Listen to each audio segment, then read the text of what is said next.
कि कब शेयर में पैसे लगाने का समय है, कब म्यूचुअल फंड्स में रहना है और कब आपको डेट मार्केट में पैसे लगाने हैं। क्या आपको पता है कि इनमें से हर काम करने का अलग अलग समय होता है। निवेश की 5 मंजिल होती है और आप किस मंजिल या स्टेज पर है उसी से तय होता है कि आपको किस तरह से निवेश करना चाहिए। इस जर्नी का सबसे पहला स्टेज है N&C स्टेज, यानी नीड एंड कॉर्पस स्टेज। ये निवेश शुरू करने के पहले की स्टेज है। जब आप कमाना शुरू करते हैं तो सबसे पहले आपको अपनी जरूरतें पूरी करनी होती है, जैसे खाना पीना, कपड़े, रेंट या कुछ ऐसी ही जरूरतें, जिसके लिए आप अपने अकाउंट से पैसे निकालते हैं। अगर आप 100 रुपए महीना कमाते हैं और इस अकाउंट में 900 से 1200 रुपए जमा हो गए हैं, मतलब 9 से 12 महीने की कमाई के बराबर पैसे जमा हो चुके हैं और अब इसके ऊपर जमा हो रहे हैं, तो आपने निवेश यात्रा का पहला स्टेज पूरा कर लिया है। अब आता है दूसरा स्टेज, जिसे हम कहेंगे BI स्टेज, मतलब बिगिनिंग टू इन्वेस्ट स्टेज। ये स्टेज तब की है जब आपको पता है कि आपके पास आपकी बेसिक जरूरतों को पूरा करने से कुछ अधिक पैसे हैं।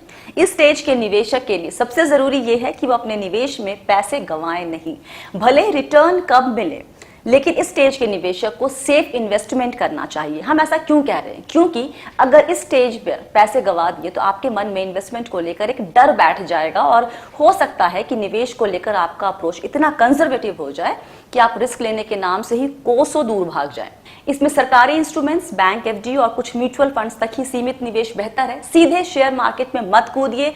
याद रखिए, ये स्टेज खुद को टेस्ट करने के लिए है। तीसरा स्टेज SI स्टेज, यानी सिस्टमेटिक इन्वेस्टमेंट स्टेज। इस स्टेज में आपका निवेश होना चाहिए लॉन्ग टर्म के लिए।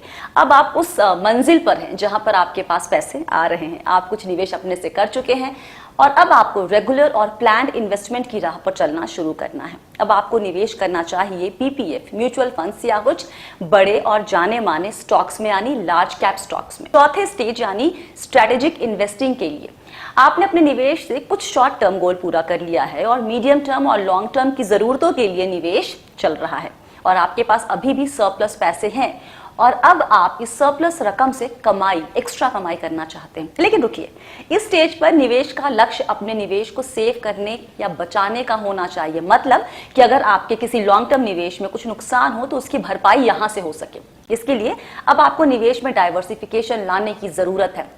अगर अभी तक डाइवर्सिफिकेशन सिर्फ इक्विटी के अंदर किया है तो ये स्टेज है डेट, कमोडिटी वगैरह में निवेश करने का। और अब आती है इन्वेस्टमेंट से खुलकर कमाने की स्टेज, यानी स्पेक्युलेटिव इन्वेस्टिंग की स्टेज। अब आपके पास जो भी बाकी पैसा है, सभी निवेश को करने के बाद कुछ भी एक्स्ट्रा बच रहा है या आ रहा है तो उनको शेयर बाजार से लेकर ऐसे किसी भी निवेश में लगा सकते हैं जहां कमाई अधिक से अधिक होने की संभावना हो।